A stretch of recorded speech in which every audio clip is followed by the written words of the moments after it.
Have you ever wanted to direct epic scenes with massive armies of thousands of modular characters charging across an open battlefield?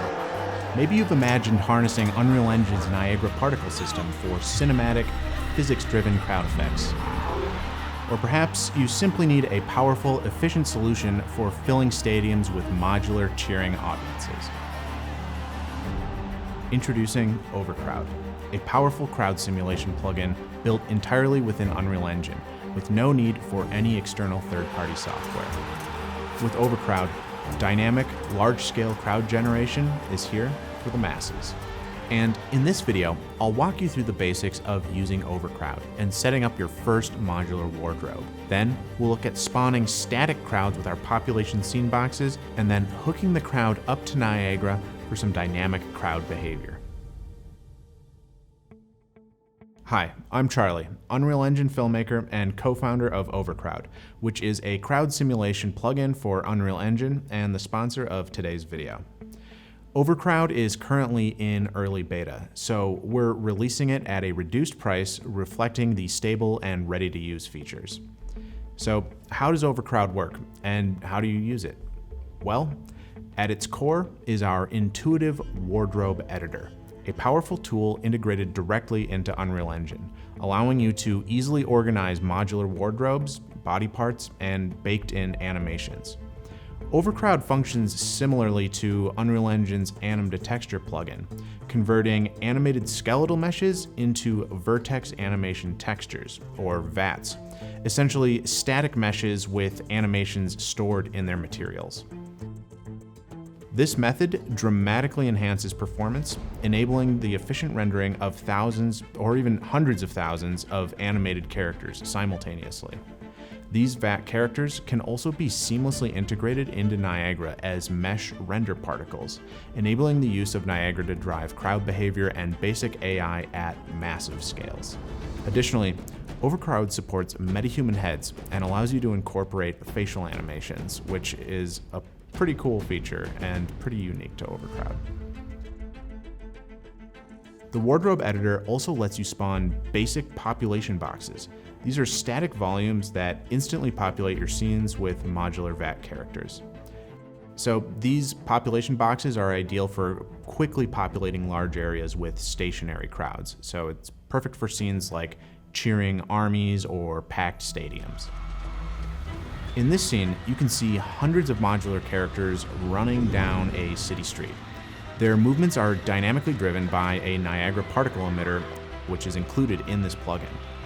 As the UFO moves overhead, a vector force seamlessly attracts the particles upwards, causing the characters' animations to fluidly blend from running to flailing as they're lifted into the air.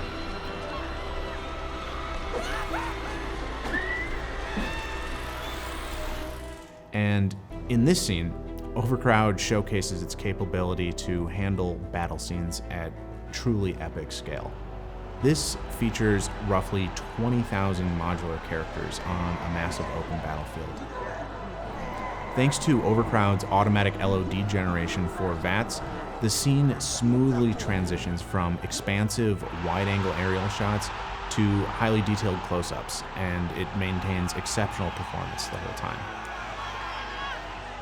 So this seamless scalability allows, say, filmmakers to freely move their cameras from sweeping shots, down to close-ups of characters, and it opens up tons of possibilities. Our ultimate goal with OverCrowd is to develop it into a complete battle simulator, inspired by systems like the Total War games or the massive software famously used by Peter Jackson for the epic battles in The Lord of the Rings. While we currently offer basic Niagara integrations, such as driving large armies across battlefields, we plan to expand this significantly. So future updates will introduce advanced emitters with collision detection and interactive fighting behaviors, and all the stuff you need to create dynamic battles. Additionally, OverCrowd's static population boxes include an exciting feature called animation groups. allowing you to easily spawn thousands of characters paired together in animated interactions, or little vignettes of paired characters. So this particular shot is actually featuring our sword fighting animation pack. So this is useful for populating huge battle scenes, especially background characters, but it still maintains visual quality even when you get up close to it. Another powerful feature that is integrated into OverCrowd is the dynamic swapping from VATs to blueprint actors or skeletal meshes as your camera or character gets close to them. It can also be activated by a volume, and this enables direct interaction with the characters. And while dynamic swapping isn't displayed or detailed in this tutorial, a focused video covering this feature, along with comprehensive tutorials on leveraging it fully, will be available soon, as it's one of OverCrowd's most exciting capabilities. Currently, OverCrowd's Niagara integration includes features like crowd movement along splines and neighbor grid integration, which enables particle collision and avoidance. These capabilities are built into the included Niagara emitter and allow characters to realistically, move around without, running through each other or overlapping. And we cover all of that functionality in detail in this tutorial. Of course, as OverCrowd is still in beta, we're actively resolving a few visual quirks, such as shading issues under certain lighting conditions. You will also see here there are a lot of inputs required along the way to get your VATs prepared and to use Niagara. There are a few bugs here and there, but we cover them in this tutorial and show how to work around them. We are also working to make the tools as easy to use and automated as possible, while still allowing for maximum flexibility with these powerful tools. So thank you so much for your patience as we work on these. We are super passionate about this product, and there's just so much cool stuff right around the corner. So the current price is a reduced price, and we will definitely be raising it as we roll out more features and squash bugs. So the following video is a detailed walkthrough of the basics of OverCrowd, and we'll show you how to create a modular wardrobe with MetaHuman heads and facial animations, add accessories like weapons and shields, spawn a crowd of cheering people, and how to use the current included Niagara emitter to make the army charge and follow a spline. So if you've been waiting these past few weeks for OverCrowd, thank you for your patience. We really wanted to make sure we delivered on getting something out before Unreal Fest. So make sure to follow the link in the description, comments, or right up here if you would like to buy it. And if you have purchased OverCrowd already, thank you so much and enjoy. Now, onto the tutorial. Okay, so the first thing we want to do is get the plugin installed into our engine. So if you have bought it on Fab, you can kind of skip this process where we just move the plugin into our directory. But if you've downloaded it from somewhere else, like if we are selling it on our website or Patreon or something, this is how you will receive it. You'll receive this folder, and you just extract that and then find wherever your engine is installed. And we'll just go in here. Go to Engine and Plugins, and we are looking for Marketplace. And right in here, we can just drag that into there. Great. And now we can go and make a new project. So we'll just click back into here, and I'm going to make a third-person project just so I get the Manny skeleton and mesh in there. Go ahead and name your project, and we'll create that. All right, and here's our new project, and now I'll show you how to enable the plugin in your project. You just go up here to Edit and Plugins, and then you can just start searching for OverCrowd, and there you go, right there, and just hit yes, and it'll ask to restart, so just go ahead and do that.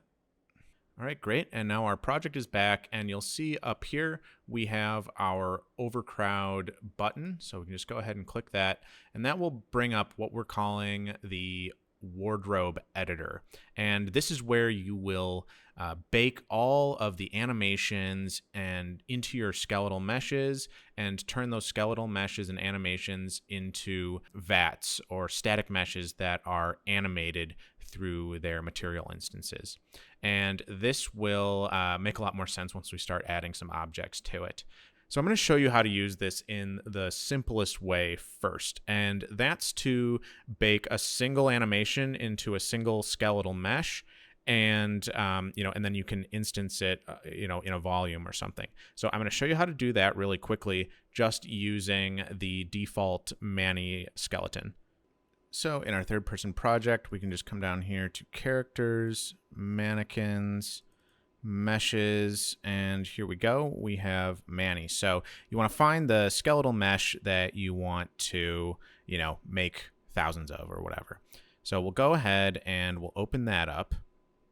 And what we're doing in here is we want to actually edit these materials. We want to paste a couple nodes into their materials, and that is what is going to communicate to the materials what the animation should be and how all the vertexes should move. You don't really have to worry about how it does it. You just have to know this is part of the process where we prepare the materials and the characters to be, ingested into the OverCrowd wardrobe system. So the first thing we want to do is find the parent material here. So we can just go ahead and find that using that little spyglass button. We'll right click and we'll go to find parent, and it's right here. Let's click find parent again, and I'm going to right click, and there's no more find parents. So this is the parent material of both of those materials, which is great. So we'll just go ahead and open this up. And now we're going to copy these nodes. There's this convenient little clipboard here. So you can just copy that or click that, and that will copy these nodes, and just Control V. And that will put these this sort of OverCrowd node in here for you. And so what we have to do first is take the normal and hold down Control and pull that tail off of there and plug it into the normal section here. Then we're going to grab the normal out of here and plug it back into there. And then this is the most important part. We want to find the world position offset, pull that out of there, and put that into this one down here. Great. Hit apply, and that should be good. Okay, and now I want to go back to our mesh. So I'm going to come up here, and I'm going to browse to it in our content window. So you can do that by clicking up here. And we're going to right click, and we're going to go to Scripted Asset Actions, and then OverCrowd, and we're going to generate the LODs. And you can just, you can mess around with these, but honestly the defaults are fine for most use cases. So just hit OK. And that is a really nice feature of OverCrowd, that it just does that for you. That's something that, like the zombie tutorial I didn't have working properly were LODs. So that's nice. And that can just take a second to do. You'll see there's that window kind of flashing up here. Just kind of let it do its thing. Okay, great. And then we're going to come back down and right click on the mesh again. Come back up to Scripted Asset Actions, and then come over to OverCrowd, and we're going to click Create VAT Mesh Pairing. And what this is going to do is it's going to tag your skeletal mesh, with a body part or a wardrobe assignment. This will make more sense as we add like modular packs, and you really want to start tagging all of your individual sort of wardrobe pieces. But for now, we can just tag this as a full body. So come over here to the body part and click the little arrow there, and then drop down the OverCrowd menu. And you'll see all of these here, and we want the body part subtag. So we'll open that up, and you can see there's already a few in here by default. These are, you can add as many tags and name them whatever you want. But I'm going to go ahead and add one for full body. So you can click the little arrow over here and click add subtag. I'll just go ahead and name that. and then come down here to source, where it says not selected, and select default gameplay tags any. Great, and that should be by default, and we'll make that, auto selected in the future anyway. So click add new tag, and you get the full body. Make sure you select that down here, and that should be good. Now it's going to kind of do its processing thing here, so let it just do that.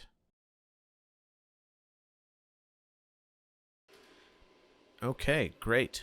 Now we can go ahead and actually just minimize this window, and let's bring up our wardrobe editor. And we need to add a wardrobe now where we can start adding our wardrobe pieces or our body parts to. So let's go over here and just click this little wardrobe icon, and we will add one to the array. Come down here, it'll bring up our sub menu again, and we want wardrobe this time. So we'll add a new one, and we'll name this like Manny. Okay, and again, we'll select that, add new tag. Great, select that, and apply. Okay, and that should just do that. You can close, and now you can come up here and select our Manny wardrobe. Okay, great, and that will bring up these sort of settings over here, and we will get a wardrobe piece added to the wardrobe. So click this icon over here, little clothes hanger, and this will fill up with a ton of different things. This is your VAT mesh picker, and this is where you'll see all of the different wardrobe pieces or body parts or meshes, and whatever you tag them as, you'll see them all in here. So right now we just have this one, so we'll select that. Okay, and great. Okay. All right, and the next step is to add an animation and get the animations baked to these VATs. So what we want to do first is find the animation reference skeleton. In this case, it's the Manny skeleton, so we can just click that and populate that there. And now we want to add an actual animation. And it's really important that all of your body parts that are wardrobe pieces are the same skeleton as your reference skeleton, and the animations are also the same skeleton. So it's not too big of a deal. Most things are targeted for Manny and so on, or MetaHuman already. But yeah, you don't want to be mixing stuff. You'll get some weird results. All right, so let's find some animations for Manny. We'll come down here and just take a look in here. Let's see what we got here. So why don't we add an idle animation? And, actually we'll add a few. So you actually want to add all the animations that you plan to use with this wardrobe. You want to add them all here. So we're going to go ahead and we'll have to add these individually. So we'll go ahead and we'll add this idle one here, and we'll give this the sub tag. We'll open this up, come to animation, and we want to add a sub tag for idle. And again, we'll select our any down here, add new tag, select the tag. Great, and you want to do that for, like I said, any of the animations we plan to add. We'll add the run and we'll add the walk. Great. So open that up and select the walk, put that in there, and then we'll give that a new tag as well. Come in here, add sub tag, walk, and select the source down here, add new tag and select it. Good, and let's add one more here. Run. We'll add a run tag.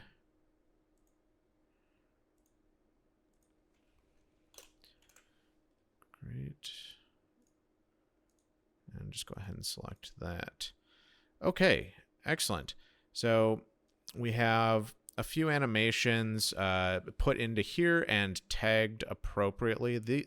These tags are important, you'll see, when for communicating which animations you want to actually be, playing on these characters. So yeah, we'll get into all that later. But for now, the next step is to click this Bake Animations button, this sort of film reel up here.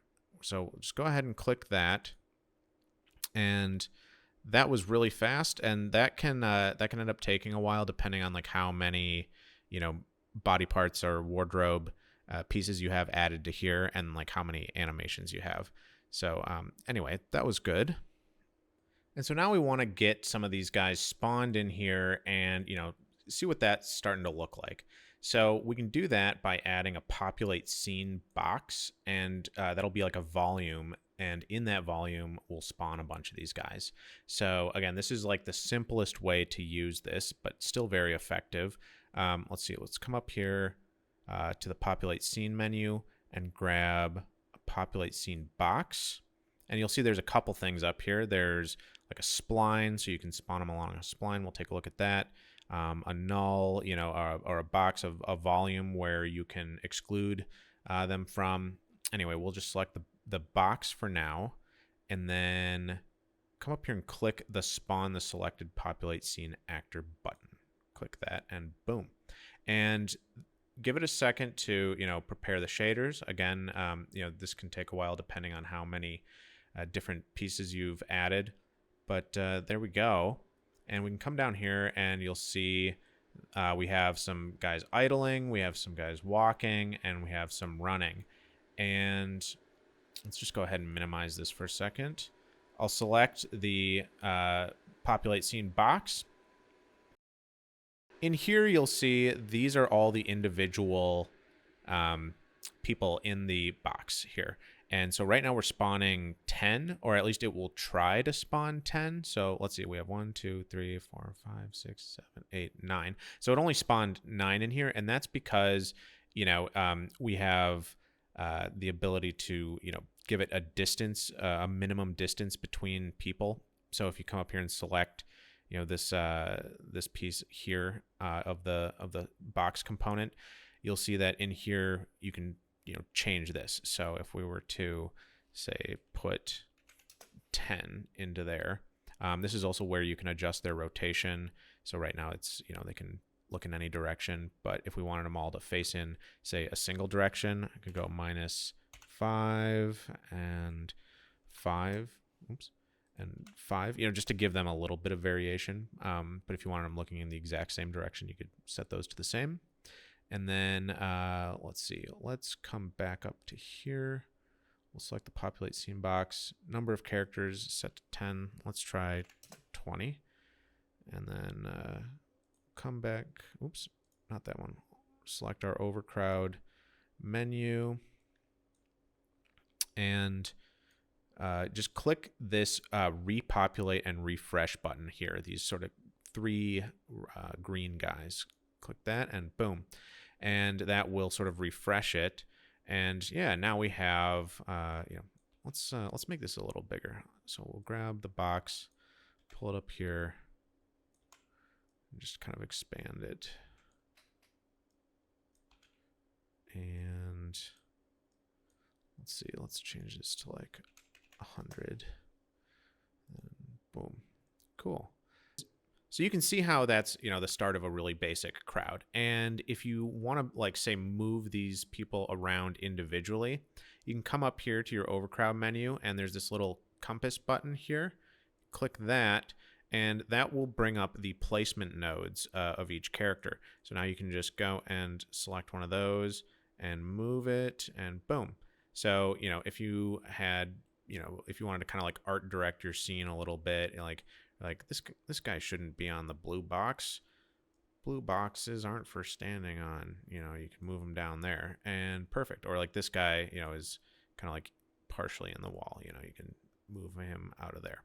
Anyway, so that's how you do that.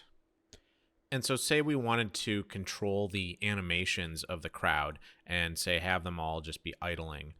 We can do that over here. If you come and select the populate scene box from your outliner over here, you can then come down here and pull up the default animations here. And you'll see we have all 3 of the animations, from the wardrobe that automatically get added. So, if we wanted them all to just be idling, we could, take away these, and then I think you want to make sure you delete these empty ones. And then again, you kind of come up here, use this button to refresh all of these boxes or any emitters or anything like that that are dealing with overcrowd. You can do that right here. So let's push that, and boom. Now we have everybody just idling. And say you wanted more variation or something, you could have multiple idle animations all in here, right? You could have idle 1, idle 2, idle 3. And as long as they are all using the idle tag, then, over here, you can, select the idle tag in the animation, the default animation array. And then it would then kind of randomly, play the different idle animations throughout the entire crowd. And it's also automatically, offsetting the animations too. It's randomly offsetting them, which was something, again, that I wasn't really able to get to work properly in my zombie tutorial. All of that is done, very, very easily here in OverCrowd. All right, let's see. There's just a couple really quick things I want to cover in this sort of really basic tutorial before we move on to doing like a modular crowd. And so I want to come up here and show, under this Populate Scene menu where we selected the box from before, you can select a spline, for example. And so with that selected, by the way, when you place these, it's firing just a raycast out from the middle of your screen. So you look where you want to place it. And it's the same for the box as well. And you click this button there, and boom, that seemed to have refreshed our, I think that might have refreshed our other emitter, which is interesting. Anyway, that, you can see it just made a spline here. And so, these are obviously useful for, all sorts of things. Again, you might have to refresh to see that work properly. Okay, and then, now they're all along the spline. So that could be useful for all sorts of things. I won't go too deep into that. Feel free to, explore that spline. To be perfectly honest, I haven't used this exact sort of instance or all that much.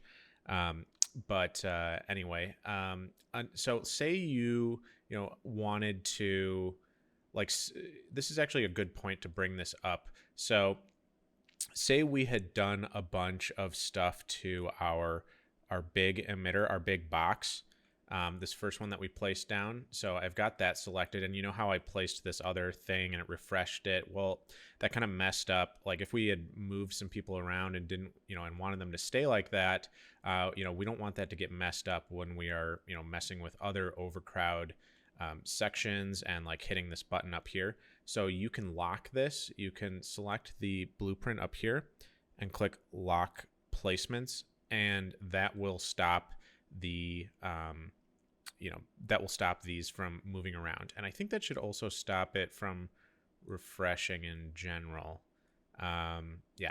Anyway, still working out all of the features in this sort of alpha beta version of OverCrowd.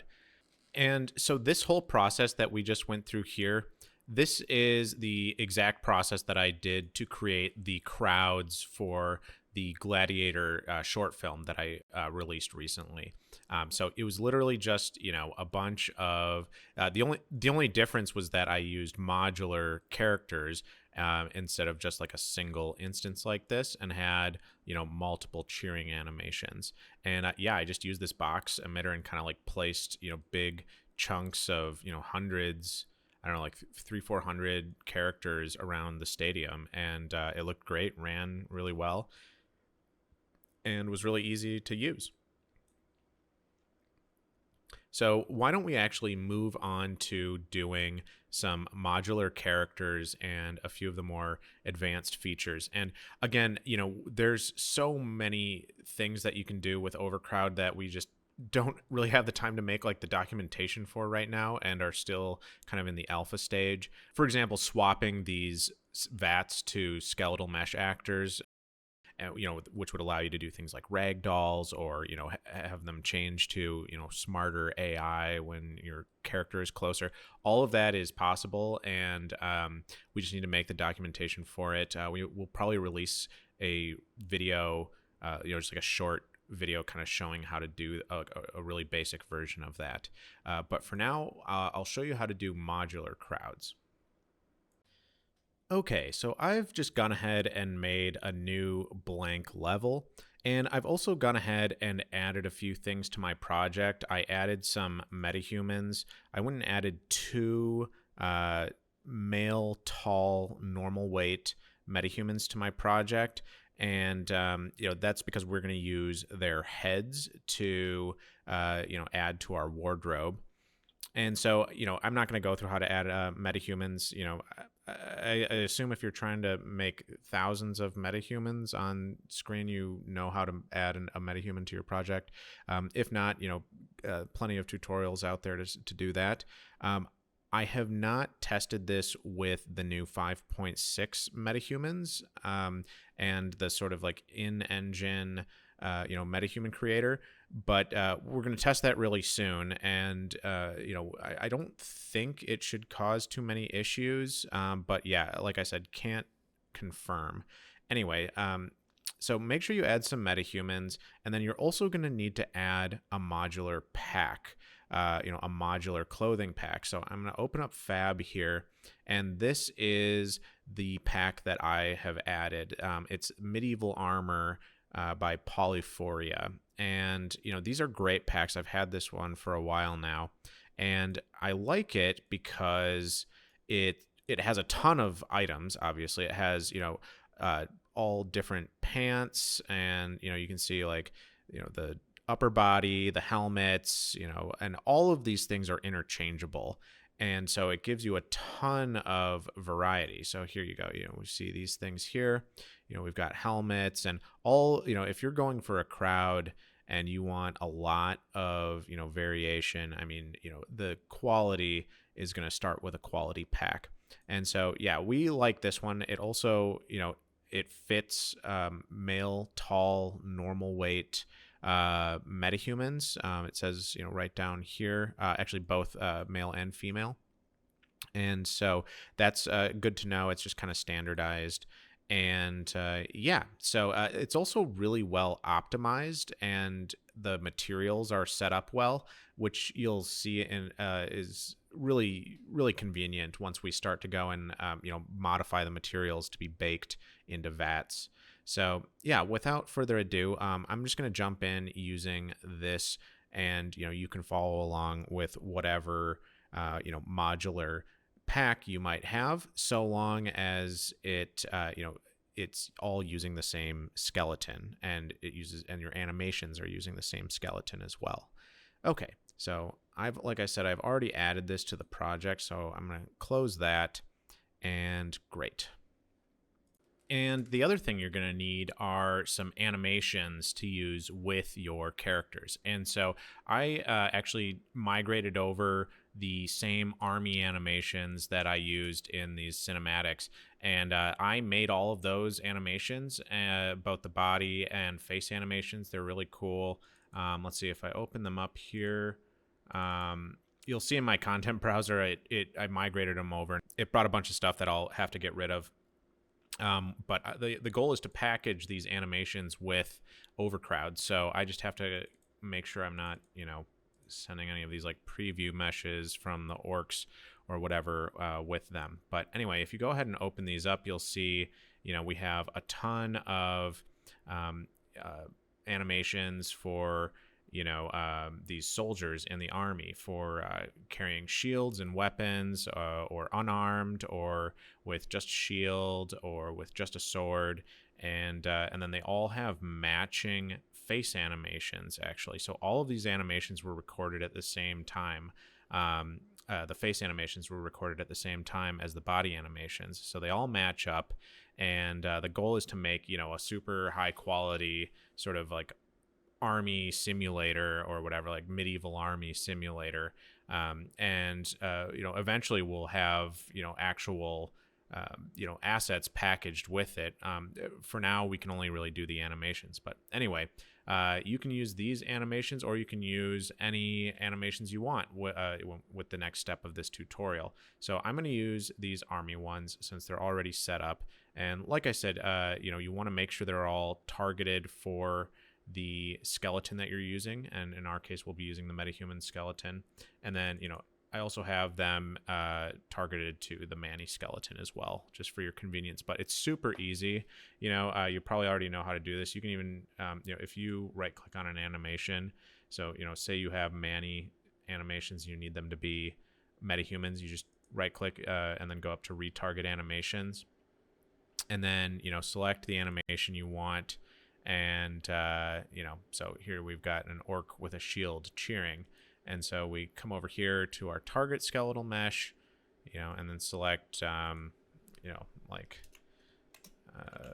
tall, it doesn't really, any MetaHuman skeleton. And there you go. And you just hit export animations down here. And you can do batch. You can batch that as well. You could export all of them like that. And sometimes that can take a while, though, just so you know. Anyway. We don't need to do that. Okay, so let's start getting our asset pack ready for baking. So I'm going to go over here and open up Medieval Armor, and then Character Parts, and Meshes, and UE5 Meta for MetaHuman.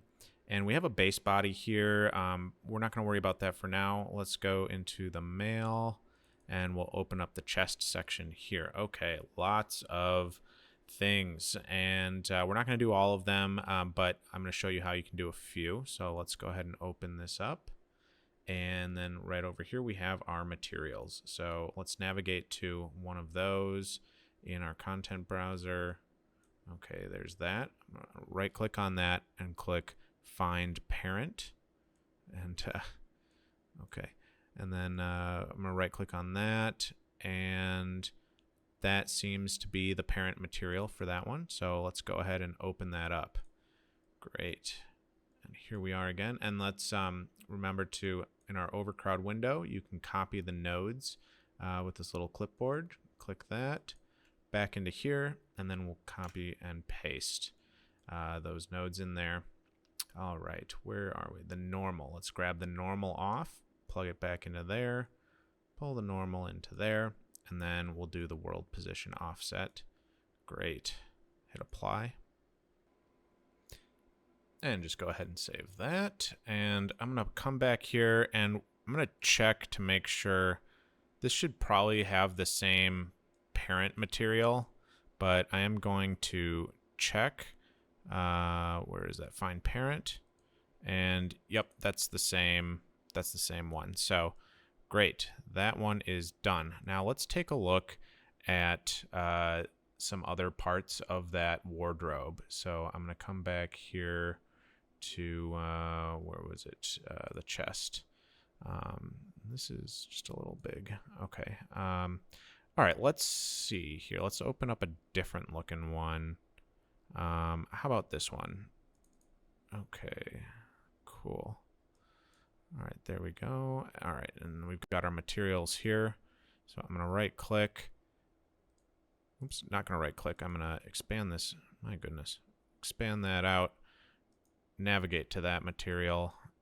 And then we'll right click on that. Find parent. And great. That is also the same material. And that's what I was talking about when I said that, this pack is well optimized with its materials. So like, we don't have to go and like paste all of those, nodes in, although there are some that, have different base materials. But we'll get to that in a second. And it's not a huge deal. If you bake something without those nodes in it, you'll realize pretty quickly, that you missed a material. So anyway, let's come back here to the wardrobe and let's grab some other parts. So why don't we look at, I think it's the boots are where, yeah, the pants are in the boots section here. So let's come up here. Let's open up that. And I'm going to check this material here. I've navigated it to it here. I'm going to right click and find that parent, and we'll right click on this one and find parent and right click. Okay. And so this one is the base material. So it looks like, you know, the pants are using a different base material than the upper body, which is fine. They're going to be two separate draw calls anyway. So let's go ahead and open this material. Great. And let's go ahead and paste our nodes in. And just like before, we're going to grab off of there, grab the normal from there, and the world position offset, which is what does the animation. Plug that into there and apply. All right, so let's see if we can do some batch converting of these VATs. So let's go back to the meshes section. Let's go to the chest, and I'm just going to minimize this really quick. So, you know, we're just going to go ahead and assume that, you know, there's some weird funky things in here where we might leave out. Like, I think the capes, they're not going to translate very well.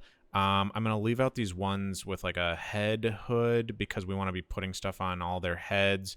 Yeah, and like the cloth physics they don't really work with VATs, although there is a way to swap to like a blueprint actor. Anyway, we'll get into that later, not in this video, but in a future one.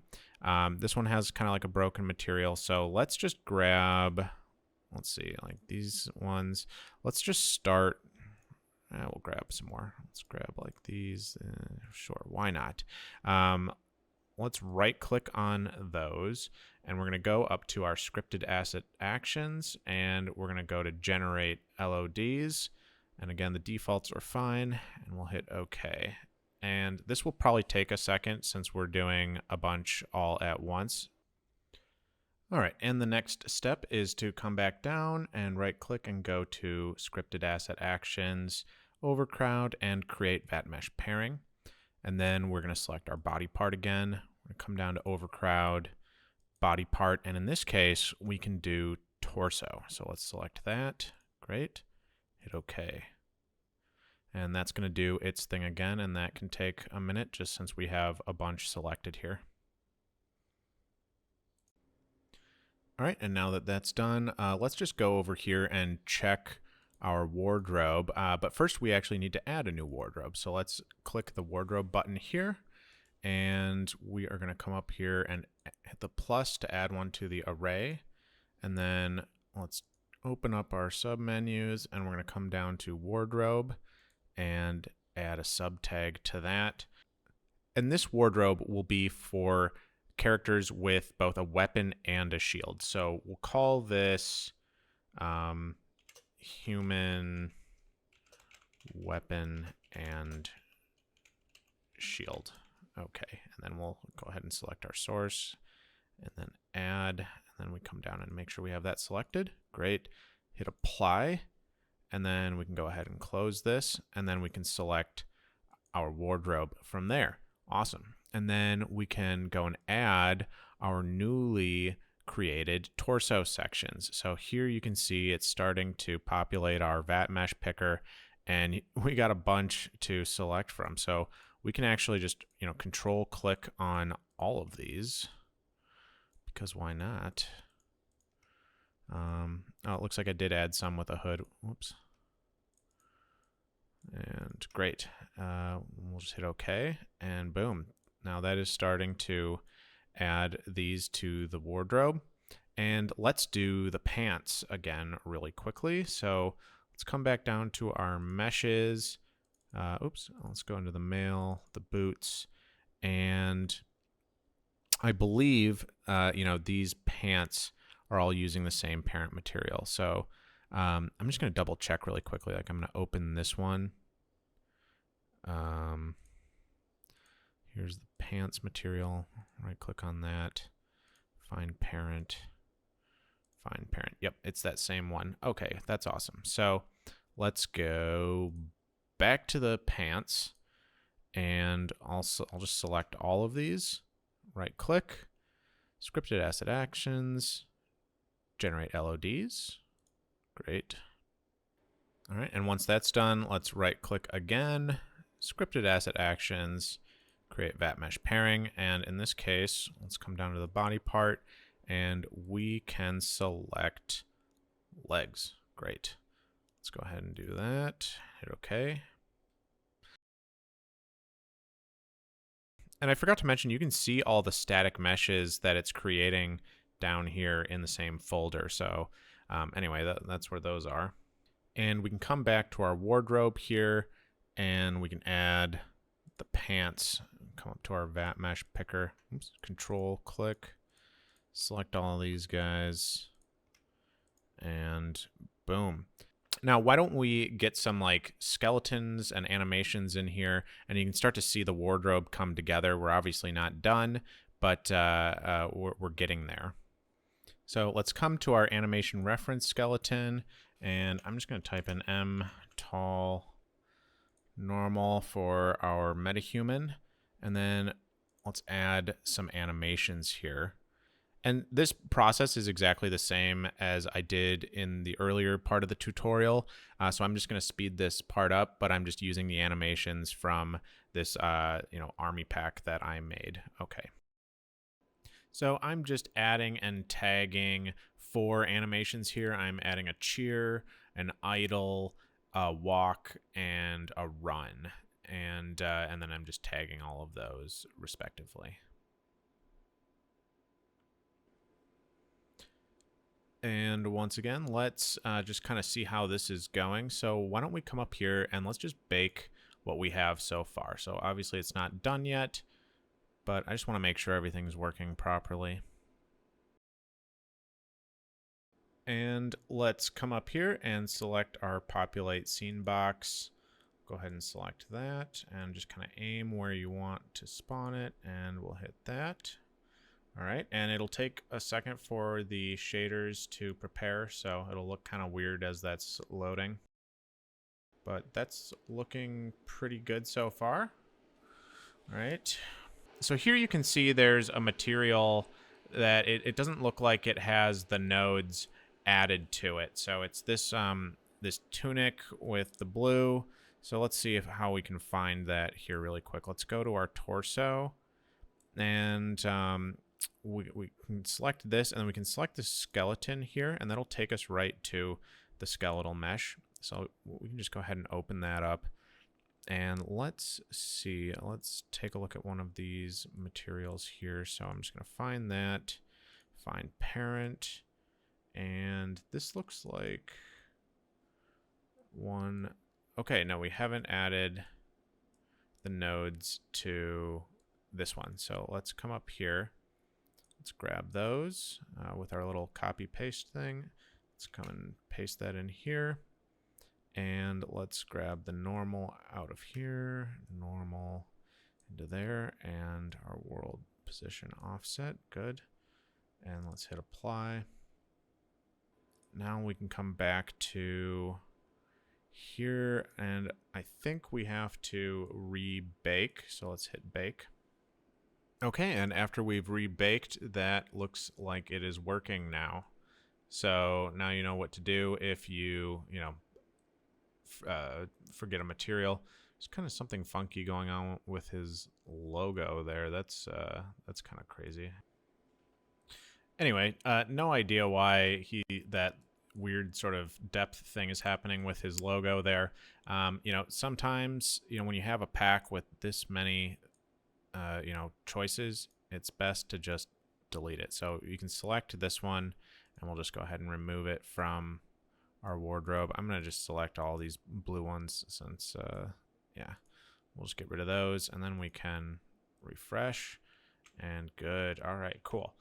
All right, so yep, you're going to see, oh, and actually here I see there's something with the animation here. It's got a little bit of a glitch at the end, and that's because this animation pack that I made has it's not quite finished. It happened to throw an A pose at the very, very ending frame of all the animations, and I didn't notice. So anyway, you can fix that by coming into here, into your panel, your wardrobe panel, and you can select animation blending, and you can turn that on. And this is actually a really useful feature of OverCrowd.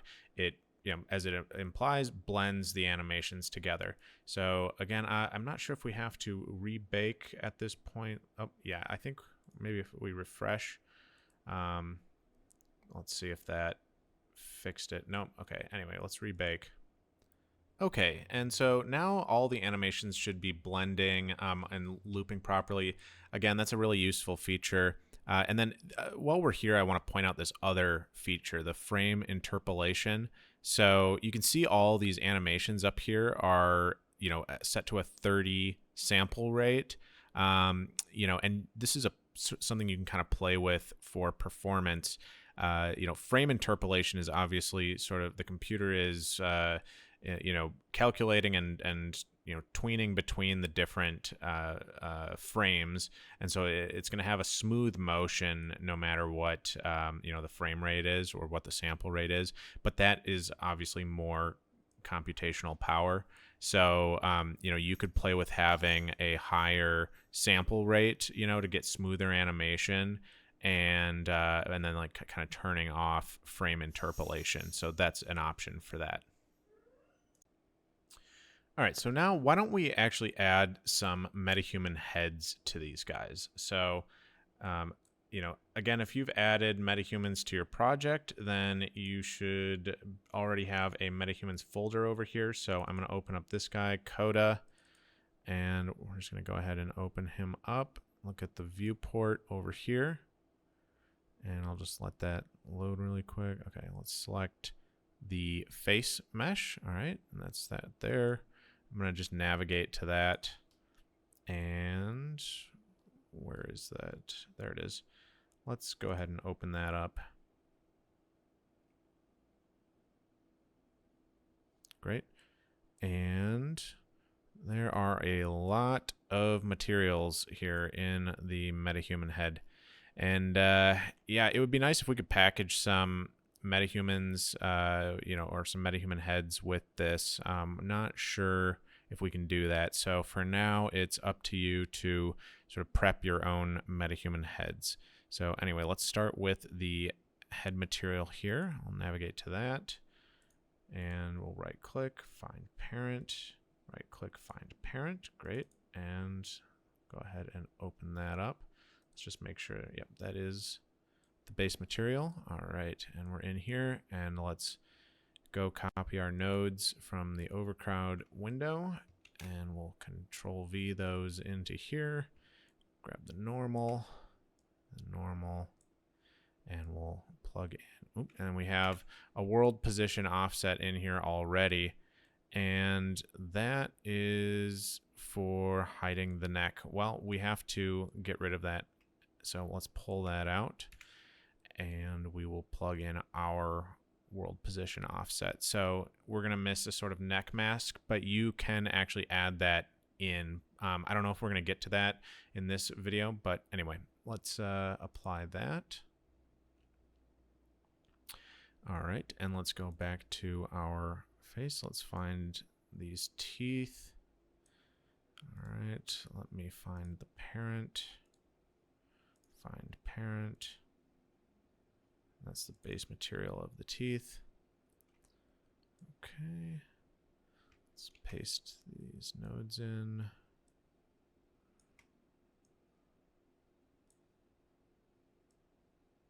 Okay.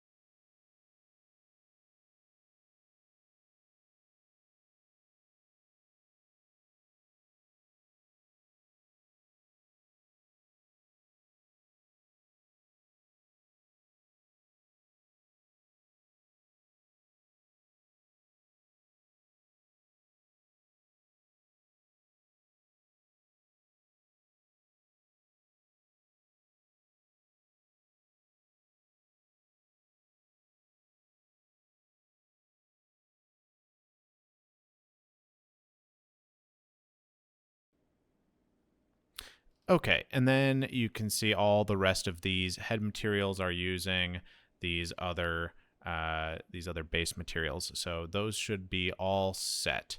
So let's go ahead and save. And we might want to save all of these too. Let's go to save all. Great. Go ahead and close that. Yes, go ahead and save that.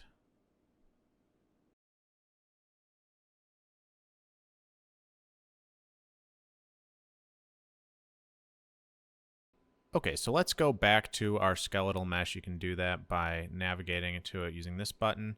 Let's right click on that and let's go to scripted asset actions, and we're going to generate our LODs just like all the other skeletal meshes. Okay, and once that's finished, let's right click again, go up to scripted assets, actions, OverCrowd, and to create VAT mesh pairing.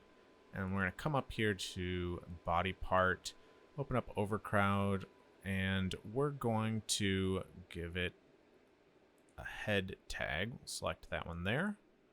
Go ahead and hit OK. That'll process again. All right, great. And pull up your OverCrowd window, and let's go and pick it out from our wardrobe. And you'll see it's showing up down here now. Let's grab that, and we can add that to here. Okay, why don't we go up here, and we're going to rebake. All right, and we can go ahead and hit refresh. All right, and that'll take a second to finish preparing the shaders. Okay, great. Let's see how that looks. Okay, we've got it mostly working. Some eyeballs floating around. That's a little disturbing. So we'll fix that. But for the most part, this looks good. Yeah. For now, we're going to skip, how to deal with this. I'm just going to remove this piece from the wardrobe, and we're not going to worry about adding like torsos and stuff like that. But let's fix these eyes first. Okay, I found the culprit here. If you go and open up the eye material, maybe you ran into this already and I kind of sped past it, so my bad. We're going to find the parent here, find parent, and open up the eye refractive, and you'll see that there isn't a world position offset, and that's because I did not see a world position offset variable material attribute to plug into, so I thought that I wouldn't need to do that, but you definitely need to. So anyway, you can add that to this set material attributes thing, and you can just click on this, and we can come down here. So you click that to add a new array element, and this is going to add a metallic, but we can come down here and change this to world position offset there. And now we have something to plug our world position offset into. So let's go ahead and plug that into there and go ahead and apply. And boom, that has fixed our floating eyeballs. Okay, and so while we're here, why don't we actually get some facial animations onto these faces? So you do that by going to your wardrobe and selecting the head body part. Come down here, and we're going to click this little plus next to that, and that's going to create its own sort of asset here, and it default assigns this sort of additive facial animation thing to the head bone. Okay, so obviously you could mess around with this if you really know what you're doing, but for now the basics work just fine. And we're going to add a new data asset to here with the animation. So let's come down here and click. All right, and let's navigate to that using that button there. All right, and let's go ahead and open this. And we don't need to worry about adding a reference skeleton here, but we want to come down to here and add some animations. So we're going to add one of these indexes, and then we need to find a facial animation to add, and then we'll tag it here. So I'm going to navigate to the face animations that I have. Of course, you can use any of the any that you record using MetaHuman Animator.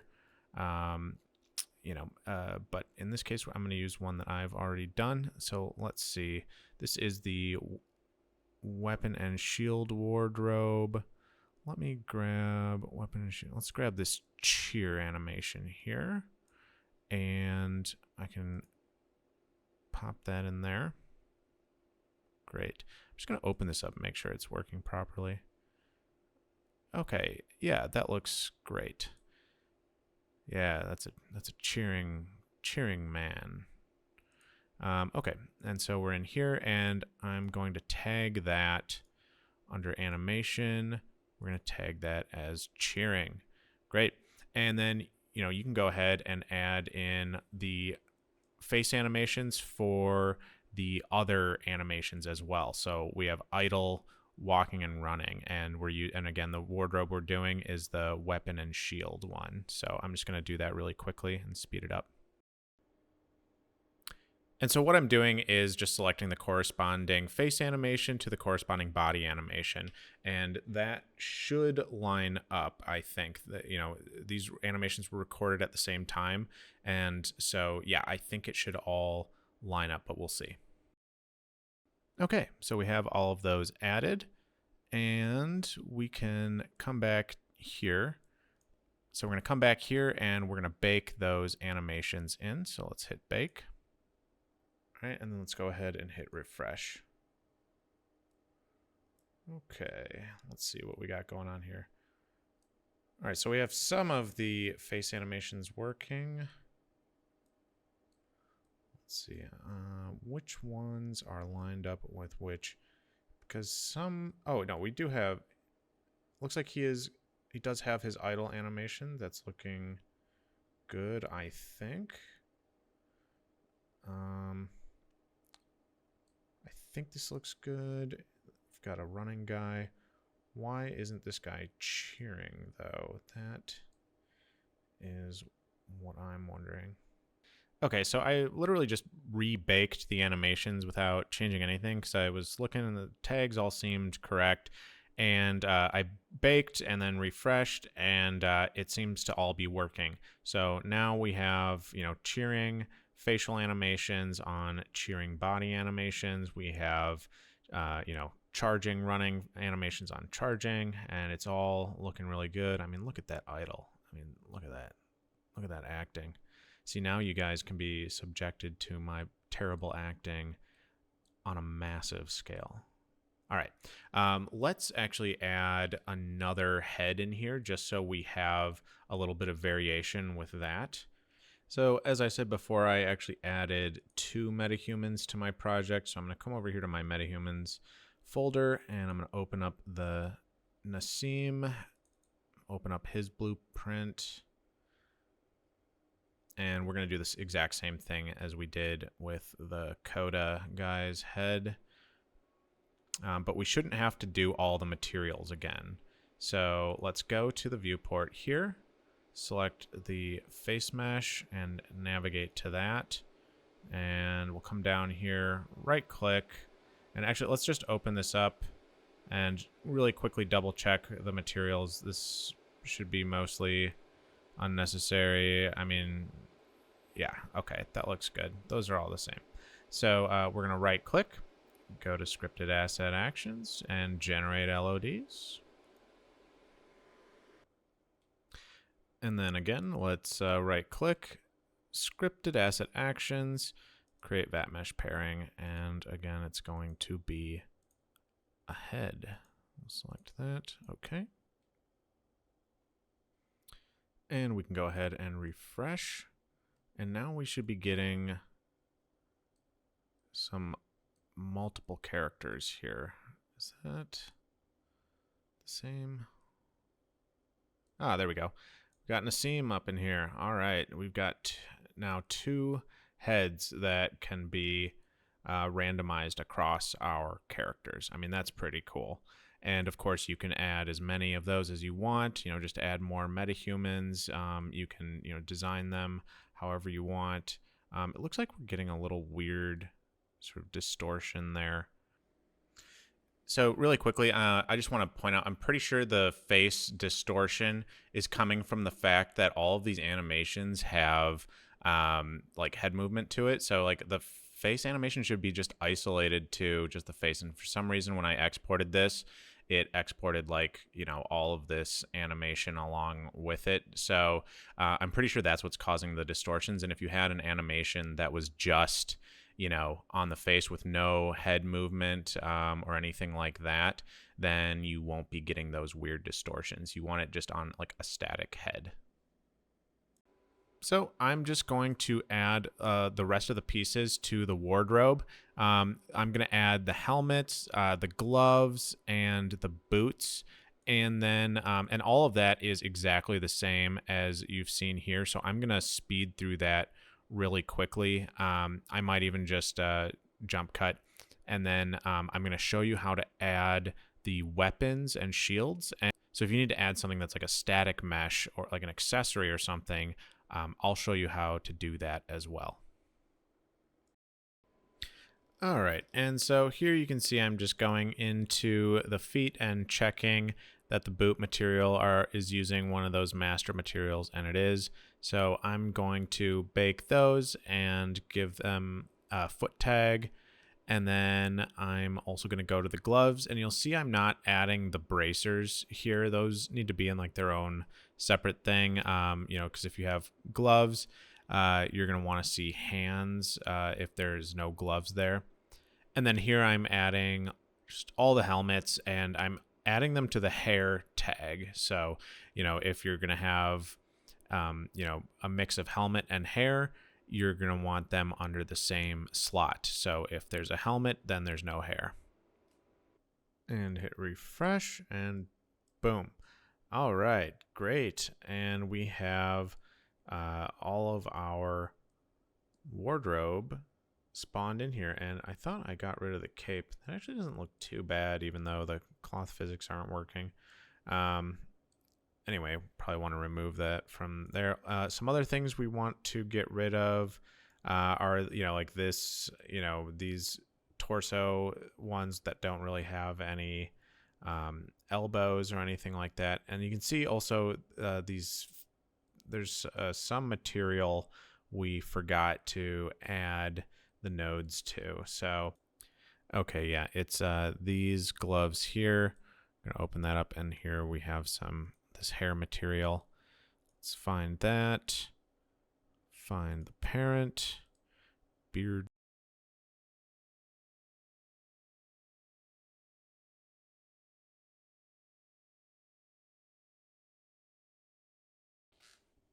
Okay. Okay, and that seems to have fixed that fur. All right, so now you're probably wondering, how do we get all the weapons and shields onto these guys? How do we give them accessories? Okay, so this pack, this medieval armor pack, comes with some great weapons. So in here, we're in the meshes section. We're going to open up the weapons, and we have a bunch of great single-handed weapons as well as some shields. And yeah, but they're all static meshes. So how do we get them, you know, aligned with these animations? And we can actually convert these static meshes into skeletal meshes. We can line them up with like where the hand is for a MetaHuman in A pose, and then convert it to a skeletal mesh.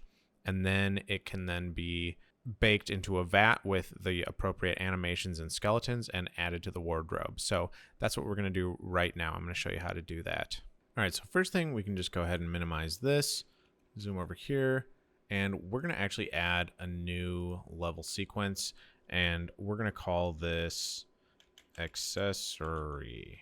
Okay, we'll just go ahead and save that. Okay, close there. And I want to add a MetaHuman to our scene. So I'm going to come over here to one that I already have added. Go to Coda here. We're just going to go ahead and drag him right out. And, you know, if you're aligning it with, if you're using like a Manny skeleton, you do this with a mannequin instead. But we're using the MetaHumans, so Let's drag him out, and we're gonna zero his location into 0, 0, 0. All right. And then we're going to add him to our sequencer. And then you can just go ahead and delete these control rigs, and we're going to get an animation from our pack onto him. So let's come over here. I'm going to add that cheering animation. And the reason we're doing this is so we have an animation to see exactly how the accessories should be aligned with the A pose. Okay, so let's get the right-handed weapons added to the scene really quick. So I'm going to come over to our medieval armor pack, and we are going to go to the weapons section here. And we can actually do all of these at once. I'm going to show you how to do that. You can just go ahead and select all the weapons and go ahead and drag them out there, and that'll look like that. And now we want to add them to the sequencer. So we'll come over here, click add actor to sequencer, and we'll just go ahead and add all of those. And boom, they're all added to the sequencer. And we can actually go ahead and add an attach track to all of them. And we're going to attach them to Coda's body. We're going to attach it to his right hand. So I'm going to type in hand and select hand R. Perfect. And then we can come over here to the location, and we just want to zero those out. And those will go to right about there.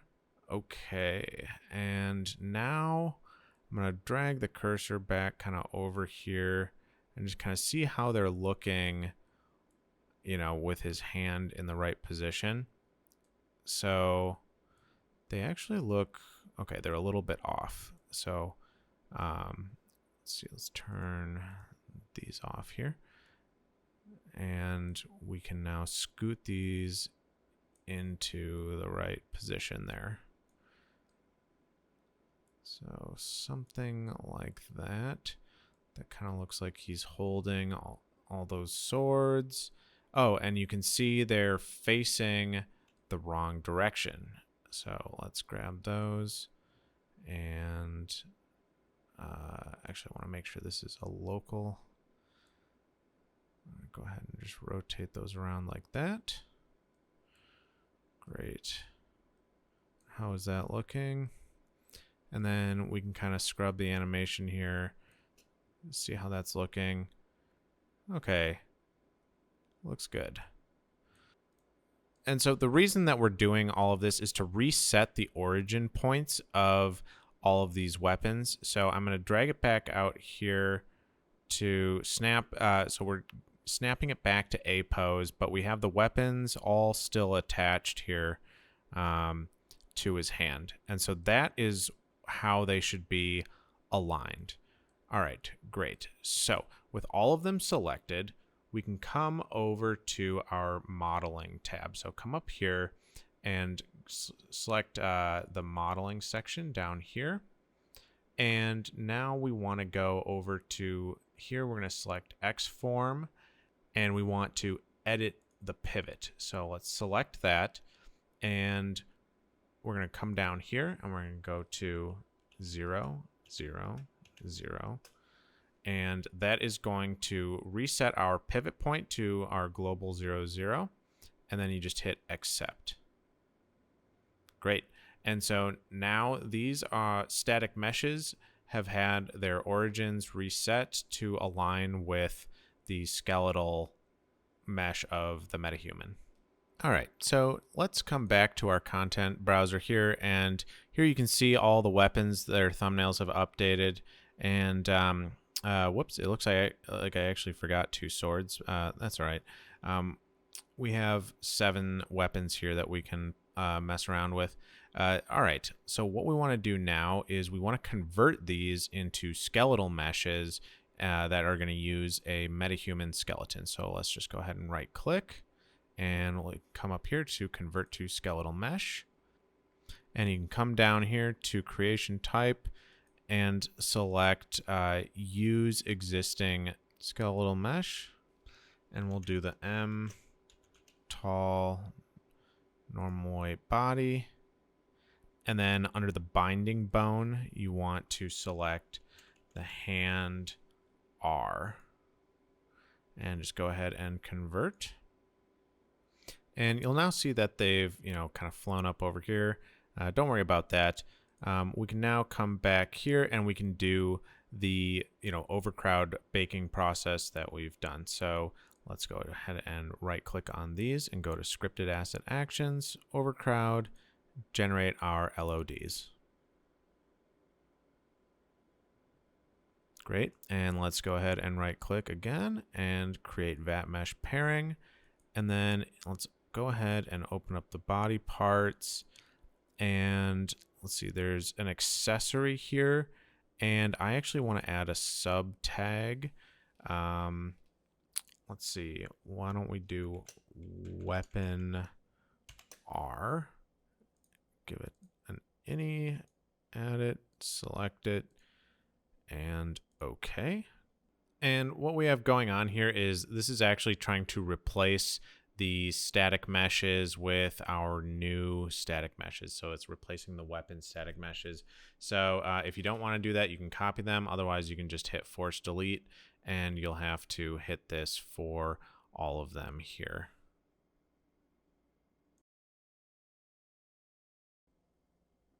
Okay, and then that has created the VATs. And so now we can come back to our wardrobe. Let's go ahead and open that up, and let's go ahead and see our weapons down here in our VAT Mesh Picker. And here we have the thumbnail bug again, but we can go ahead and grab all of these. Go ahead and add those. And then, of course, we'll have to bake again to add all of these animations to the new accessories. So let's go ahead and bake. And once that's done, go ahead and refresh, and boom. All right, and we should start to see that they all have weapons in their hands. Look at that. That's looking really good. And now you would do the exact same thing for the shield, just on the left hand. So I think you can figure out how to do that if you basically just, reverse engineer what we did for the sword on the left hand. Do that for the sword on the right hand. Do that for the shield on the left hand, and add it as an accessory weapon L. And so we're just going to go ahead and jump ahead to that part.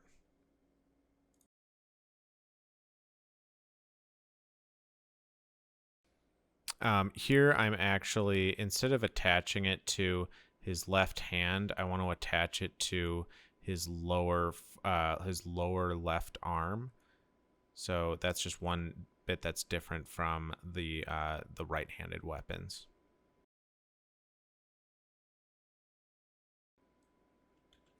And here you can see we're just aligning the shields with his left forearm.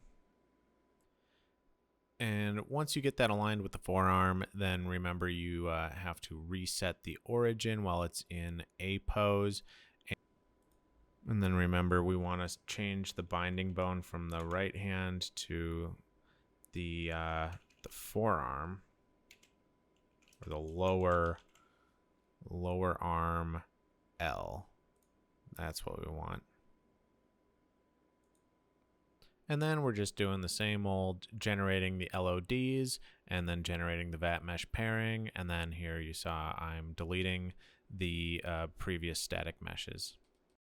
All right, and once that's finished baking, we can just go ahead and refresh, and boom, we've got our guys with shields and weapons. And you know what? Let's just go ahead and make this box bigger here.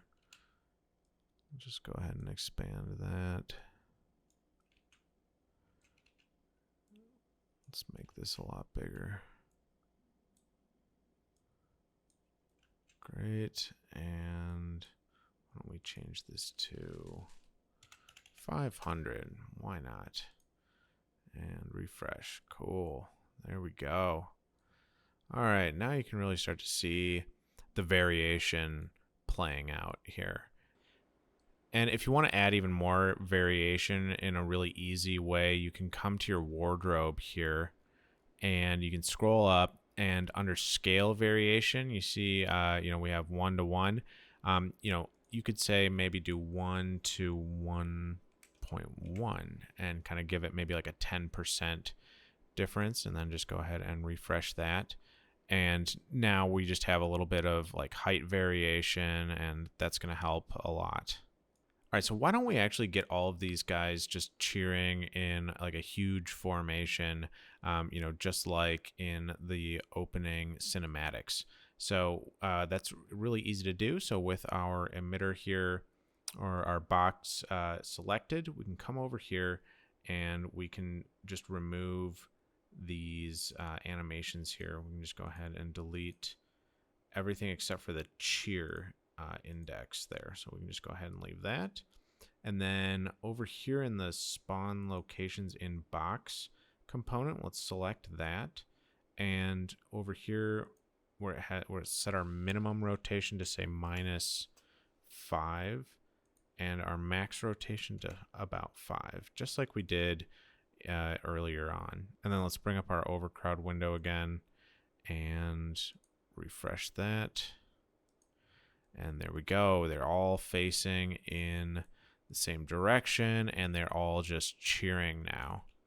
All right. And so, if we wanted to say have, a ton of these guys, that would be extremely easy to do. You just grab your population box here and expand that out. And I don't know, let's do 2,500. Refresh. Boom. All right, that's looking pretty cool. Yeah. I mean, look how easy it is to just get, a ton of guys just spawned in there. So that is using this, with just the basic instancer box things, the populate scene boxes. And now what I will do is I will show you how to use this with the Niagara emitter. We can't really offer like a ton of support right at this moment with Niagara, but it totally has Niagara integration, and you'll see it's extremely powerful.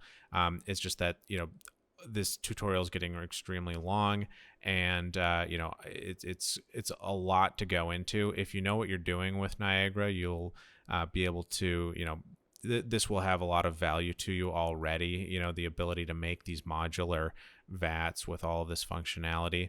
And then, over time, we will add in more Niagara functionality. I mean, that's where this really starts to be amazing. But for now, I'll just show you some basic stuff and how you can kind of, start using this with Niagara. And before we do that, I'm just going to really quickly set up another wardrobe just so you can see two wardrobes working at the same time. And I'm doing one that's almost exactly the same as the weapon and shield guys, but I'm doing it for just weapons. So I want some guys in the army to be holding both weapons and shields, and then some guys to be just holding weapons. And the best way to do that is to set up two separate wardrobes and have the shields included in one and not included in the other. And then I also have two separate sets of animations. I have the animation sets for the guys holding shields and the animations for the guys without shields. And, I just add those same, I have a cheer, idle, and run animation, and I add them to both wardrobes. So here you can see I have it all set up, and you can see here the animations over here. They're using the same tags, cheer, idle, run, and walk. And so I have 4 there, but you can see that this is for just human weapon as opposed to human weapon and shield if we go here. So they're using different animations. So one thing to keep in mind in this stage of OverCrowd, this sort of stage of development, if you're using Niagara and you want to use multiple wardrobes in the same sort of like army or group or emitter, you want to make sure that these animation indexes are the same between the two wardrobes, or however many wardrobes you have. So for example, I have the cheering animation in index 0, the idle animation in index 1, etc. And that's the same for over here in the weapon and shield wardrobe. And that's because Niagara, I don't know if it's used, I don't think the tag system that we have here is working with Niagara yet. Instead, it's drawing from these indexes. So, yep, just a little sort of bit of development that we're still working on, but just keep that in mind for now. So over here in our include list, we can add the new wardrobe to our box emitter here, our populate scene box. So let's come over here to the include list with the box selected, and you'll see that we have human weapon and shield wardrobe in there. So we can just go ahead and add our human weapon there as well. Great. All right, so now we have the two wardrobes in there, and we should be able to just refresh our box here. All right, and let's take a look and see how these new guys are looking. Great. All right, now, yeah, we should have guys with both shields and without shields. And yeah, you can see how, these guys have animations without shields. Oh, I forgot to add the face animations to them, so let's do that really quickly. Okay, so I kind of had to just go and work through that really quick. There's a slight bug with adding, some new face animations. So here it is working properly, and let me just show you what your setup is supposed to look like here. So here I have the human weapon wardrobe, so the no shields. If we come down here, you have your face selected in your wardrobe, and you'll see these two data assets. These are kept in this area here in content overcrowd data, VA additive face archetype skeleton. And that, if you open that up, you'll see this has the textures with all of the animations baked. And then this is pointing to this other file, this other data asset, which has all the animations in them here. So you can see here, I have just the weapons, not the weapon and shield in there. And then likewise, if you come to your weapon and shield one and click on here, you'll see these guys are using weapon and shield animations. And likewise, this is pointing to a different data asset. Now, the thing is, there's a little plus here when you make a new wardrobe, and it's supposed to automatically generate a new file. The problem is like it's trying to overwrite, like if you're doing your second set of face animations, there's a bug where it's trying to overwrite the initial one. So what you want to do is just kind of like, if you're planning on having wardrobes with, multiple wardrobes with different facial expressions across those wardrobes, make sure you duplicate these VA data assets, and make sure you make one for each wardrobe, ideally ahead of time. And then that way, when you come down here to add them, you can just add them manually from here. And then, likewise, you want to go to this file, the folder, the file, the data asset that's holding all the animations. Set these up for your, weapon and shield guys, and likewise your weapon guys. And so you want to have two of those, and you want to have two of these A2B ones and two of these additive ones, assuming you have two different wardrobes. And so just manually duplicate those and set those up and add them rather than using the little plus right now. So sorry about that. That's just a little bug, and that will get you working with proper face animations. And you'll know you messed up if you messed up, because their faces will be melting off and it will be nightmare fuel. Okay. And now we can close those, and let's move on to the Niagara stuff. And so let's go ahead and save all. Watch out for Crashy Magoo. Okay, so let's get this swapped to a Niagara emitter. Right now we have a couple things in the scene. We have our populate scene box, and that we are going to keep, and that's going to show where we are spawning the guys, and you'll also be able to control how many are spawned into this box. And right now they're just using this sort of static instancer. There's this blueprint up here, and that is determined in, let's see, right here. You can see the placement, the OverCrowd placement group is set to default, and we want to actually close that. We want to switch this to Niagara here. So we can go ahead and switch that, and nothing's going to happen yet, and that's fine. We need to add our blueprint Niagara emitter to the scene. So let's hit Control P, and we'll type BP underscore Niagara crowd base. Great. And let's grab that and just plop that in there. Okay, now what do we have here? We have a Niagara emitter. We have a blueprint that has a spline in here, and you can use this spline to control the flow, the direction of your crowd. And what will happen is it's actually really cool. Like you can either just leave this spline just like this pointing in that direction, and the crowd will just kind of move in that direction. But say if you wanted to give them a little bit more flow, you can grab the part of the spline there, grab the end and drag it out. And if you know how to use splines, it's very easy. You can hold down Alt and click drag out from a point, and it will add a new point and create this sort of path like this. And so you can kind of build out a path for your crowd to follow just like that.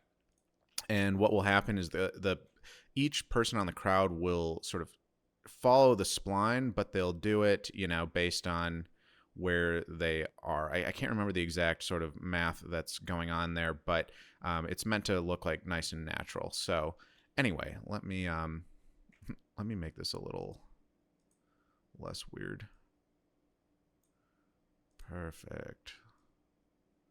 Just kind of make it a little straighter here. Anyway, we'll come back to that. Okay, so we have our Niagara in the scene, and then here you'll see we've got the blueprint here, and then down here we have the actual emitter. So you want to select the emitter, and we need to put an actual Niagara effects asset in here. So this this is where you'll kind of determine the different behavior of your crowd, and sort of you'll choose the emitter based on what you want your crowd to do. So we have a few in here now. I'm not going to go over all of them. I'm just going to look up the FX follow spline. Okay, so we have a few left in here. This is still very early beta alpha stuff. This is for now though. You can just use the FX follow spline fixed. So let's select that one. Okay, and all right, it's going to prepare some shaders.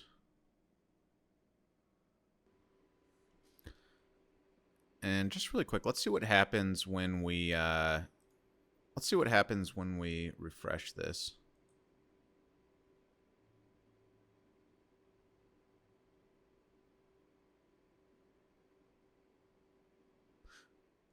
Okay, so this is a bug that will happen sometimes. I don't think they're falling through. Okay, yeah. For some reason, they're not spawning right away. If you come in here, we can turn on the placement group nodes, and you'll see they're definitely still there.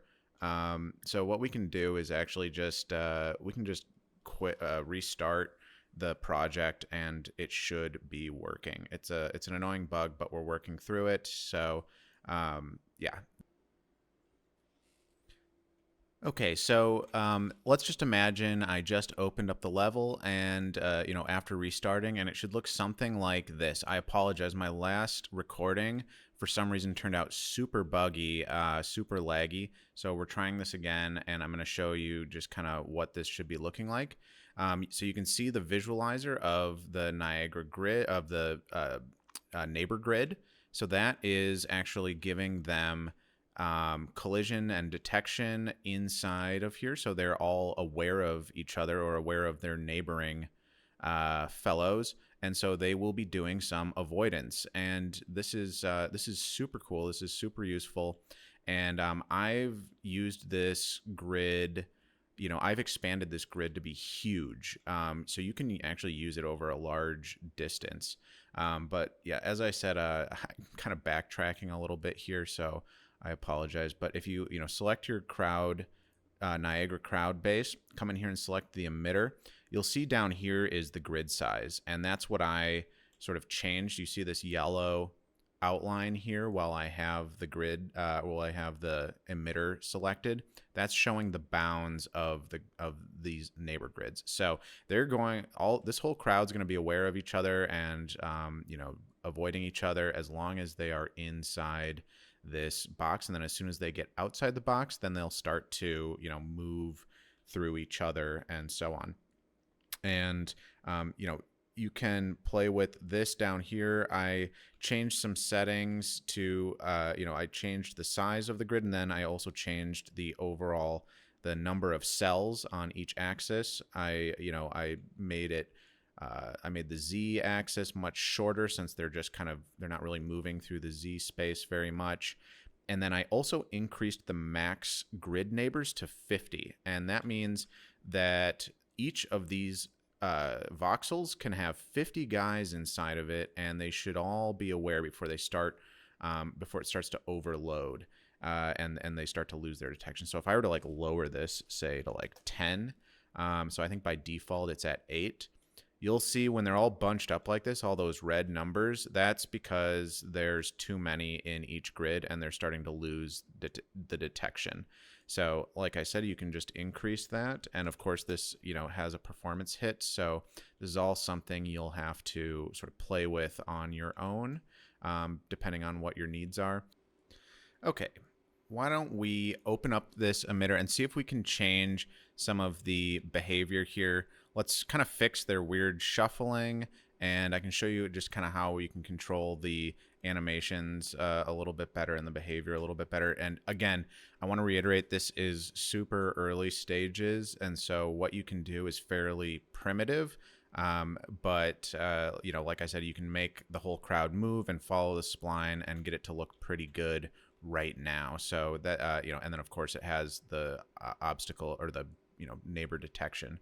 So let's open up the emitter really quick. So I've got this selected here, and I'm going to open the FX follow spline fixed, and this is our Niagara blueprint. So let's zoom in here, and really quickly, this node here, this debug neighbor grid, that is what is controlling the visualizer here for your for the neighbor grid. And then and then you also see those white lines. Those are controlled with a little sprite renderer. So here I'm just going to turn off the neighbor grid. All right, and so that gets rid of that visualization, and then we're still seeing the white detection lines. So let's for some reason that disappears for some reason.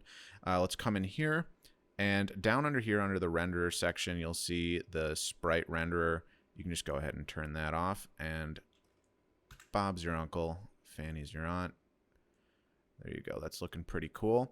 And this is Future Charlie here. You may have noticed there's a bug where multiple guys get spawned in, it's causing duplicate spawns on the exact same spot.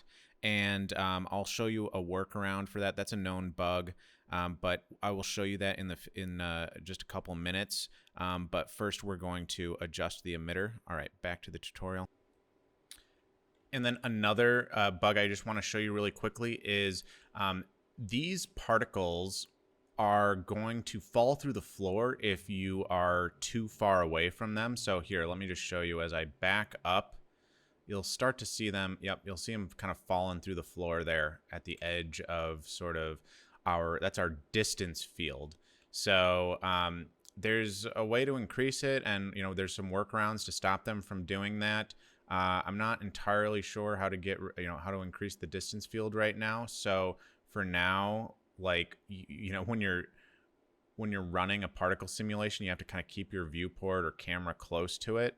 But I'll show you how you can add this to a sequencer and cache it, and then you won't have that problem. You can kind of move your viewport and camera around, and it will all be deterministic and so on. So like I said, let me just go ahead and refresh this. Okay, but before we get into that, let's open up our emitter and adjust these animations really quick. I'll show you how that's done. So let's go ahead and open the emitter. And one thing I did here is I changed it to deterministic. So this will just make it the exact same simulation every time. And then, of course, you can change the seed here. So you do that by just selecting the overall node, and it should be up at the very top. Okay, so let's take a look down here at all of these variables. And you'll see, if you click on this, you'll see we've got a bunch of variables here. And this is actually what is controlling the animations that they're playing. And so, there is the ability to blend between multiple ones. But, like I said, this is still early. We're figuring out all the functionality. If you want to just get them all walking properly, you just set this index to the same number. So let's take a look at our wardrobe really quickly. So like I said earlier, remember the Niagara system is pulling from this animation index and not from the tags. So if we look at the animations to blend, it's 1 and 2. So that's index 1, which is idle, and 2, which is running. Okay, so that's what it's blending between. Let's just make these guys charge. We'll make them run. So we will just change this to 2. So now there's just the 2 animations, and let's see, they are now, they're all running, but they're all running a little slow here. So we have a couple things that affect their speed. Since they're physics-based, we have a walk speed, and then we also have like a drag. So there's a drag down here, and we have it as a range.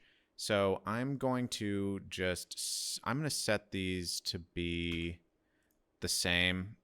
We're just going to give them the same drag. We're not going to give them too much variation in their speed.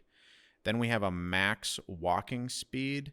That looks like it needs to be faster. So right now it's set to 500. Let's change it to 800 and see how that looks. A little hard to tell. We got to change their minimum speed as well, or the desired walking speed. So let's click on our big, here's the minimum walking speed. So we'll set that to, let's try 700. So now there will be a slight variation between 7 and 800. And that looks pretty good. There's not too much foot sliding going on. Great. And there they are, all charging. Okay, so let's quickly, I'm going to quickly show you a workaround for this duplication bug where, we're getting copies of the same guy. It's a really simple workaround, and like I said, this is a known bug that we will fix. But the workaround is to actually just duplicate your placement, your population scene box. So I'm going to grab that, hold down Alt. I'm just going to drag over a version right here. And I'm just going to make this smaller. This also is how you could set up, big multiple chunks of, soldiers. So I can show you how to do that as well. Anyway, we drag that box off. I'm going to lower this to like, let's say 100, so we can see it working properly. So I'll go ahead and put that in. So now we have 2 populate scene boxes. I'll pull up our OverCrowd menu here and I'll hit refresh. Great. And this one I think should be working properly. Yeah, I don't see any duplicates in here, not any guys like running from the exact same placement node. So that's looking good. And, you know, if you wanted to create, and then if you wanted to, say, get rid of this big one over here, let's come over here and we'll select this. Now, if you just go and delete this population scene box, it's going to orphan all of these placement nodes. So if I go ahead and turn these nodes on, remember this is where all those guys are getting spawned in. And if we just go and, delete that like that, well, it's going to delete the box, but now, it's still leaving all of these nodes here. So if we refresh, they're just going to keep refreshing there, just like that. So we have to go and delete those nodes. So let's just select them up here. Scroll down, down, down. Oops. Find where that is. There's a lot of them. All right, we'll select those and you can just delete those. And then we should be able to refresh. Let's give that a second. Great. And now we have a properly working population scene box, and we got rid of that older buggy one. So kind of an annoying workaround, but hey, at least it works. Okay. So let's go ahead and let's get these looking a little cooler. All right, let's make this like 1,000. Cool. And then let's like duplicate that off. We'll grab another one. We'll get a few sort of battalions, divisions, I don't know, legions. All right, we got 3 legions of 1,000 there, and let's go ahead and refresh. Cool. Are we getting any duplicates? I don't think so. I think that's working properly.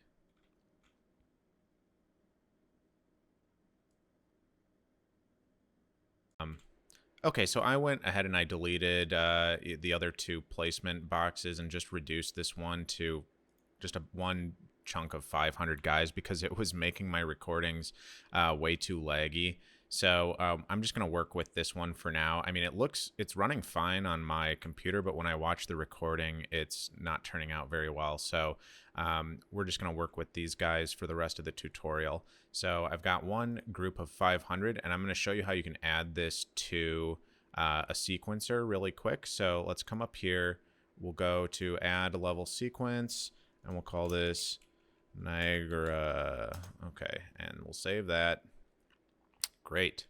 And why don't we add, now we want to add the Niagara blueprint to our sequencer. So let's come over here and find this in our outliner. We'll select that.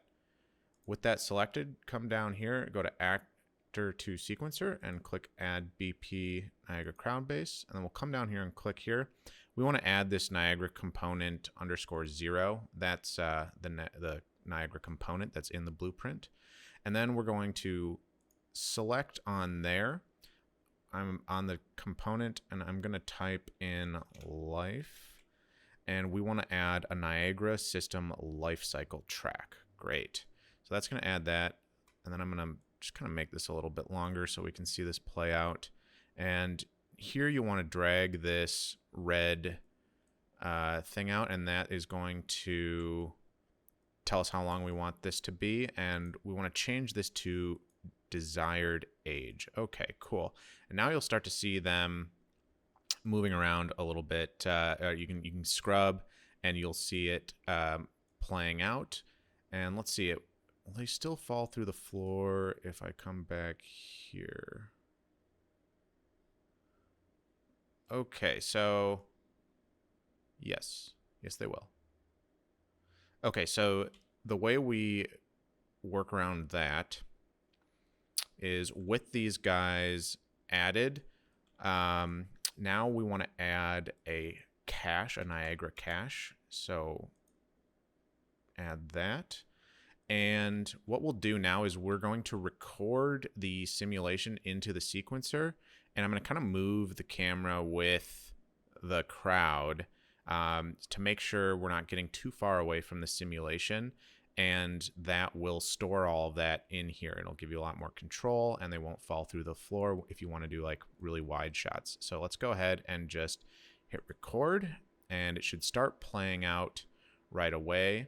And as you can see, it's recording into the sequencer as we speak. And so, yeah, this is looking pretty good.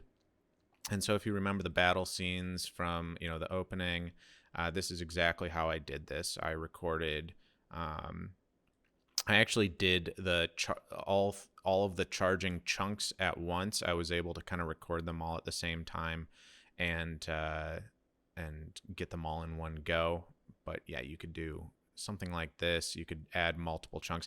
It gets a little hairy when you start adding multiple Niagara emitters. I'm not quite sure how to, differentiate between all of them. So again, this is still kind of early beta functionality, but there we go. Okay, we've got them all added.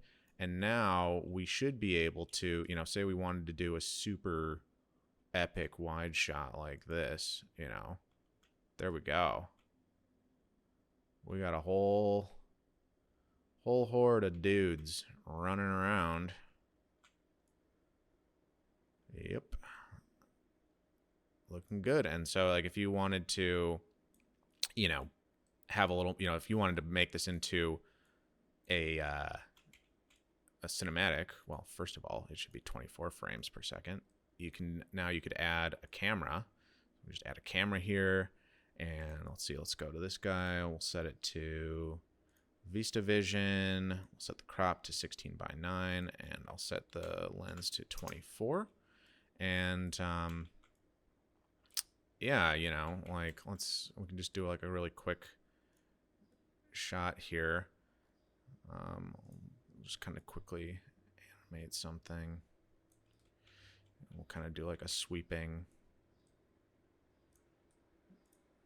Cool big sweeping shot here. So here we've got the camera moving in. They still look a little funny with the running. I know the running animation's terrible. I'll probably redo all of it. The treadmill I got kind of sucked, but anyway, we're just kind of playing around here.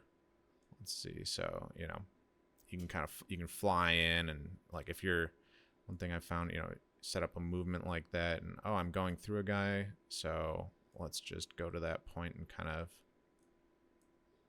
change it, throw in a okay, better, great.